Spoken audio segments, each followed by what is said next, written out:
Estamos na mansão palacial na parte oeste do bairro judaico de Jerusalém. Uma casa muito grande e muito rica do período romano, destruída no ano de 78 depois de uma revolta mal sucedida contra Roma. As pessoas que viveram aqui devem ter sido líderes pela opulência e pelos detalhes, pela atenção ao puro e ao impuro. Temos um banho ritual aqui, de fato, maior do que se poderia esperar. Embora tivessem mais do que o necessário, essa atenção a rituais de purificação é tão exagerada que chamou a atenção dos escavadores, que acreditam que essa casa possa ter sido do sumo sacerdote da época. A sala é a mais bem mobiliada de Israel antiga do primeiro século. Há mesas de dois tipos, mencionados na literatura judaica, mesas de pedra, que pessoas pobres não poderiam comprar.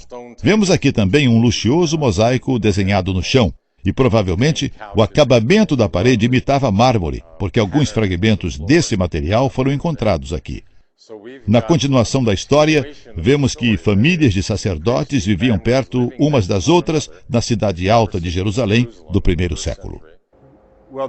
Bem, não há dúvida de que ser sacerdote no primeiro século era muito bom. Essas pessoas eram extremamente ricas, desfrutavam de um alto status social, eram pessoas muito influentes. Esta mansão é o maior e mais luxuoso prédio nessa área da Jerusalém do primeiro século. É muito mais rica do que outros prédios. Pinturas muito sofisticadas nas paredes, os mais requintados mosaicos no chão. E não é só isso. Esses cômodos com escadas dando para o porão estão ligados ao maior cômodo jamais encontrado nessa parte da cidade. As paredes são muito bem acabadas. Aliás, pilastras como essas foram construídas para sustentar os prédios modernos acima de nós. Então essa era uma grande construção, obviamente reservada para reuniões muito importantes de sacerdotes. Veja isso. Aqui está a parede dos fundos dessa sala, num acabamento magnífico, cuidadosamente cortado, muito bem sulcado com a superfície bastante plana.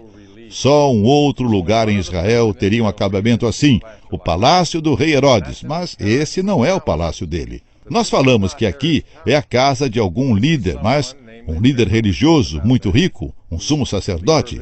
Alguns acreditam que essa deve ter sido a casa do sumo sacerdote Caifás. Quando Jesus foi então interrogado na casa de Caifás, deve ter sido num lugar como esse.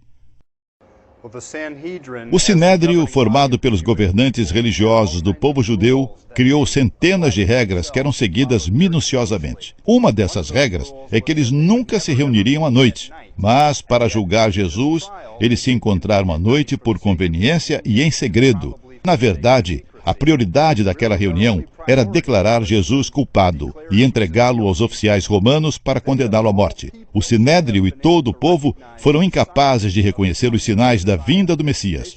Eles deveriam ter reconhecido que Jesus cumpriu todas as profecias do Velho Testamento que diziam quem seria o Messias, quando ele viria, como ele seria, que tipo de coisas ele faria e ainda como ele morreria.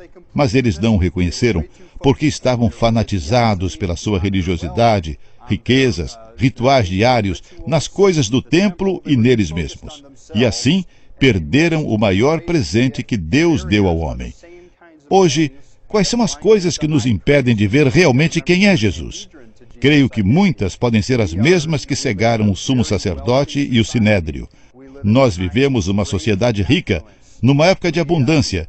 Temos todos os tipos de ídolos como trabalho, dinheiro, propriedade, sexo. Nós focamos em todos os tipos de coisas ao invés de focar na mensagem de Deus, Cristo, o Filho de Deus.